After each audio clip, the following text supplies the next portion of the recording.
Jadi respirasi aerob dan anaerob ini merupakan bagian dari katabolisme karbohidrat. Nah, katabolisme karbohidrat itu merupakan bagian dari katabolisme secara general. Di sini saya akan menyinggung sedikit materi kelompok 2. Jadi proses penguraian senyawa kompleks menjadi sederhana itu disebut katabolisme. Proses ini menghasilkan energi. Energi tersebut berupa ATP. Jadi sudah disinggung oleh kelompok 2. Nah, energi ini dapat digunakan oleh makhluk hidup sehingga disebut reaksi eksogenik. Pada proses katabolisme yang berlangsung dalam tubuh kita manusia ini berasal dari bahan makanan seperti karbohidrat, protein, dan lemak. Makanya karbohidrat dibedakan menjadi 3, yaitu katabolisme karbohidrat, katabolisme protein, dan katabolisme lemak. Yang akan kami bahas hari ini adalah katabolisme karbohidrat. Baik, kita masuk ke pengertian. Respirasi aerob adalah proses di mana organisme menggunakan oksigen untuk menguraikan glukosa menjadi energi. Proses ini terjadi di dalam mitokondria sel dan menghasilkan karbon dioksida, air, dan energi dalam bentuk ATP. Jadi, respirasi aerob adalah reaksi katabolisme yang memerlukan suasana aerobik. Dengan demikian, dalam prosesnya, keberadaan oksigen sangat dibutuhkan. Dan hasil dari reaksi ini adalah jumlah energi yang besar. Oke, kita masuk ke dalam siklus Krebs. Di siklus Krebs itu terdapat 4 tahap. Yang pertama ada glikolisis, dekarboksilasi oksidatif, Down Krebs, dan terakhir anti-transport elektron. Nah, pada bagian ini saya akan menjelaskan mengenai apa itu glikolisis dan apa itu dekarboksisasi oksidatif. Nah, glikolisis itu merupakan bagian yang menguraikan suatu gula. Glikolisis itu tidak menggunakan oksigen, maka bahan-bahan yang digunakan adalah glukosa. Lalu apakah ada bahan lain selain glukosa? Tidak ada, yaitu gula fruktosa, kemudian galaktosa, lemak yang mengalami glikolisis dengan bantuan enzim tertentu. Nah, seperti kita ketahui, enzim itu memiliki substratnya tertentu dan mereka memiliki fungsinya masing-masing. Nah, pada lemak yang mengalami glikolisis ini, dia terjadi pada pankreas dengan enzim lipase, di mana dia mengubah lemak menjadi gliserol. Nah, selain itu, tempat bereaksinya ini glikolisis itu terjadi pada sitosol. Sitosol ini merupakan cairan yang ada pada sitoplasma. Maka produk atau hasil yang dihasilkan adalah 2 asam hidroksida, 2 NADH, kemudian ada 2 ATP, dan terakhir ada H2O. Tetapi dalam molekul glukosa itu kan terdapat 4 ATP. Nah, karena 4 ATP, 2 ATP-nya ini digunakan kembali dalam proses glikolisis. Kemudian, reaksi yang menghasilkan ATP itu bersifat eksegonik, sementara yang membutuhkan ATP itu disebut sebagai endergonik. Saya akan menjelaskan mengenai tahap dekarboksilasi oksidatif. Nah, tahap dekarboksilasi oksidatif ini bahannya adalah asam piruvat. Tempat reaksinya itu terjadi pada matriks mitokondria. Maka produk yang dihasilkan adalah 2 asetil koenzim A dan 2 ADH. Maka dia juga mengeluarkan atau melepaskan yang namanya 2 karbon dioksida. Ini adalah reaksi dari glikolisis. Glukosa ditambah 2 ADP ditambah P ditambah NAD menjadi 2 asam piruvat ditambah 2 ATP ditambah ADH. Jadi saya akan menjelaskan NAD itu adalah nikotinamida adenin dinukleotida atau disebut sebagai adenin. Sementara 2P itu merupakan senyawa anorganik, merupakan senyawa fosfat yang dapat ditemukan di suatu lingkungan seperti air, tanah, dan batu. Kemudian ada yang disebut sebagai ADP. ADP ini memiliki fungsi penting, terutama dalam penyimpanan dan penggunaan energi akan aktivitas trombosit. Kemudian reaksi dekarboksilasi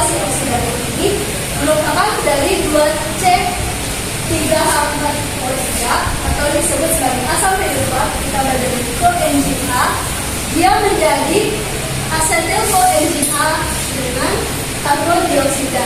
Nah, di sini terjadi reduksi. Reduksinya dari 2 NAD+ menjadi 2 NADH. Hal ini terjadi karena NADH ditambah dengan hidrogen, unsur atom hidrogen. Jadi dia menjadi NADH. Oke, selanjutnya di dua tahap terakhir dalam siklus Krebs itu adalah siklus Krebs. Apa itu siklus Krebs? Siklus Krebs adalah daur asetil-CoA menjadi beberapa bentuk sehingga dihasilkan banyak aksetor elektron. Siklus Krebs terdiri dari dua tahapan penting, yaitu dekarboksilasi oksidatif dan siklus Krebs. Dekarboksilasi merujuk pada tahap perubahan asetil-CoA menjadi asetil-CoA, sedangkan siklus Krebs merujuk pada di bawahnya matriks mitokondria untuk melakukan serangkaian siklus Krebs. Ini proses siklus Krebsnya. Siklus Krebs terdiri dari beberapa tahap diantaranya sebagai berikut. Pertama, proses pembentukan sitrat. Dalam proses ini terjadi penggabungan antara molekul asetil-CoA dengan oksaloasetat yang membentuk asam sitrat yang dibantu dengan enzim asam sitrat sintase.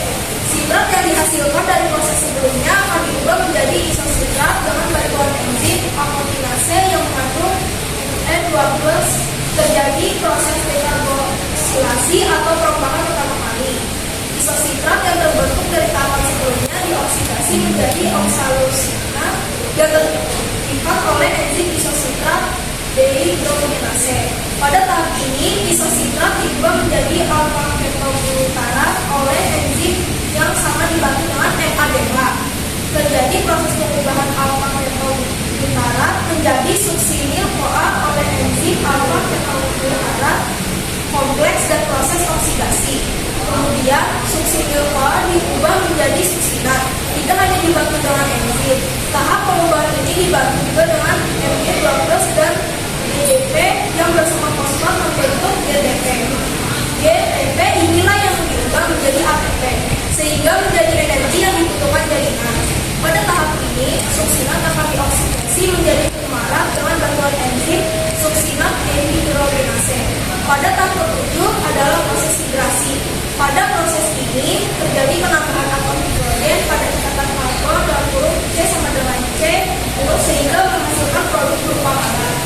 Kemudian malat dioksidasi untuk menghasilkan oksaloasetat dengan bantuan enzim malat dehidrogenase. Kemudian oksaloasetat akan menangkap asetil-CoA sehingga siklus Krebs akan terus terjadi. Tidak hanya itu, dalam hal ini juga berupa NADH. Jika disederhanakan, siklus Krebs akan terus ini. Lalu yang terakhir ada proses transport elektron. Apa itu transport elektron? Transport elektron adalah proses dalam respirasi aerob di mana elektron berpindah dari molekul-molekul seperti NADH dan NADH2 melalui serangkaian kompleks materi dalam kristal mitokondria. Selama proses ini, energi dari elektron digunakan untuk memompa proton iritasi mitokondria, menciptakan gradien elektrokimia. Transport elektron akan membentuk H2. Gradien ini memicu sintesis ATP melalui enzim ATP sintase, menghasilkan energi kimia yang digunakan oleh sel untuk berbagai fungsi. Reaksi ini menghasilkan 38 ATP. Akan tetapi, saat masuk di mitokondria akan dibutuhkan 2 ATP hingga hasil akhirnya adalah 36 ATP. Selanjutnya kita masuk, kan tadi sudah dijelaskan respirasi aerob melalui jalur siklus Krebs. Sekarang saya akan menjelaskan macamnya yang kedua, yaitu melalui siklus fosfat. Jadi pertama, jalur pentosa fosfat itu merupakan salah satu cara untuk mendapatkan energi dari oksidasi gula menjadi karbon dioksida dan air. Pada gambar yang telah ditunjukkan di atas, di sini tahap awalnya glukosa 6P bakal dioksidasi menjadi asam fosfodat glukonat. Nah, pada fase ini akan menghasilkan NADPH pertama. Lalu lama kemudian asam 6 fosfat glukonat akan berubah jadi ribulosa 5P. pada fase ini disebut sebagai fase oksidatif. Sedangkan berikutnya adalah fase non oksidatif, yaitu saat ribosa 5 fosfat berubah lagi menjadi glukosa 6P. Pada fase ini maka akan terjadi siklus pentosa fosfat, karena ini akan berulang terus sedemikian rupa. Dari siklus ini akan menghasilkan NADP+, NADPH2, dan CO, NADPH2, dan NADPH+ lagi. Jadi pada fase ini adalah jalur yang penting menyediakan NADP dan ribosa 5 fosfat untuk berbagai proses berkurang. Terus proses ini juga berperan krusial dalam sintesis biomolekul, perlindungan terhadap stres oksidatif, dan memiliki aplikasi induktif yang menjanjikan di antara proses sebelumnya. Di sini masuk ke pengertian anaerob. Respirasi anaerob adalah respirasi yang tidak memerlukan oksigen. Respirasi anaerob disebut juga respirasi intramolekul. Reaksi-reaksi yang terjadi serta organel yang berperan dalam respirasi anaerob sama seperti respirasi aerob. Namun, dalam respirasi anaerob peran oksigen sangat penting dan digantikan oleh zat lain, misal NO3 dan SO4. Energi yang dihasilkan dalam respirasi anaerob jauh lebih sedikit daripada respirasi aerob. Respirasi aerob hanya dapat dilakukan oleh mikroorganisme tertentu, misalnya bakteri. Kita lanjut ke fermentasi asam laktat. Jadi pertama-tama, apa sih fermentasi asam laktat itu? Jadi fermentasi asam laktat itu adalah proses metabolisme yang mengubah glukosa, sukrosa atau laktosa itu menjadi energi seluler dan asam laktat. Nah, proses ini terjadi pada sel otot tanpa menggunakan oksigen, yang juga bisa disebut dengan metabolisme anaerob.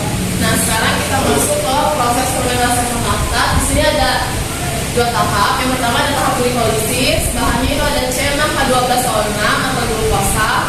Hasilnya itu ada 2 asam pirufat, 2 ATP, dan 2 NADH. Nah, di tahap kedua itu ada reduksi asam pirufat. Bahannya ada 2 asam pirufat yang direduksi oleh 2 NADH yang menghasilkan 2 asam laktat dan 2 ATP. Nah, di sini bisa lihat kesamaan reaksinya. Di sini ada C6H12O6 glukosa dan menjadi 2C3H6O3 itu asam laktat plus 2 ATP itu energinya.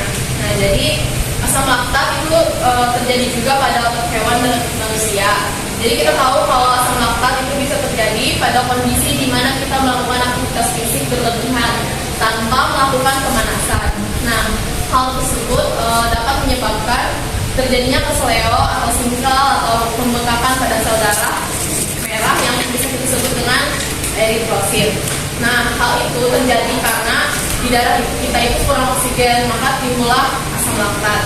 Lalu eritrosit itu yang kita sebut juga dengan sel darah merah itu mengandung anaerob.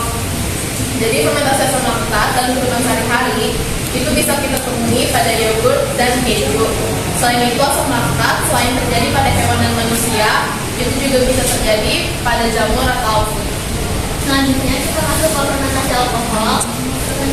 Fermentasi alkohol atau fermentasi etanol merupakan proses di mana glukosa dan sukrosa diubah menjadi tenaga seluler atau ATP. CO2, karbon dioksida, dan etanol adalah produk sampingan. Fermentasi alkohol menggunakan bahan baku berupa asam pirufat dari hasil glikolisis yang akan menghasilkan etanol, CO2, dan ATP. Fermentasi ini terjadi pada khamir atau yeast Saccharomyces st. Di sini ada persamaan reaksi dari fermentasi alkohol bisa dilihat sebagai berikut. Itu pada prosesnya fermentasi alkohol atau etanol diawali dari pemecahan satu molekul glukosa menjadi 2 molekul asam pirufat, di mana pada proses ini terjadi pembentukan 2 ATP dan 2 NADH. Kemudian 2 asam pirufat yang merupakan hasil dari pemecahan satu glukosa itu diubah menjadi asetaldehid dengan membebaskan CO2. Selanjutnya